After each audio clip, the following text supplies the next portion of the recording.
Gubernur Aceh Haji Muzakir Manaf memimpin rapat pimpinan pemerintah Aceh yang membahas percepatan realisasi anggaran APBA 2025 dan pengadaan barang dan jasa pemerintah Aceh di Gedung Serbaguna Setda Aceh pada Senin 23 Juni 2025. Rapat turut dihadiri Wakil Gubernur Fadlullah, PLT Sekda, para asisten serta seluruh Kepala SKPA dan Kepala Biro di lingkungan Setda Aceh.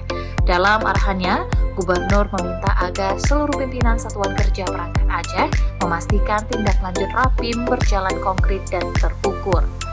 Ia menyoroti sejumlah kegiatan yang belum berjalan optimal dan meminta semua hambatan segera dilaporkan kepada Sekda untuk ditangani secara cepat. Gubernur juga menekankan pentingnya kelancaran komunikasi lintas perangkat daerah agar semua target realisasi anggaran, termasuk realisasi dana otonomi khusus, dapat dicapai sesuai dengan jadwal.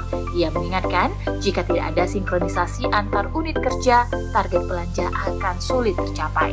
Wakil Gubernur Fadlullah juga mengingatkan pentingnya sinergi antara unit layanan pengadaan dan SKPA. Menurutnya, seluruh proses tender berada di ULB dan membutuhkan dokumen lengkap dari SKPA. Sementara itu, PLT Sekda Aceh M. Nasir mengatakan bahwa realisasi anggaran APBA sebesar 35% harus terrealisasi paling lambat 30 Juni 2025.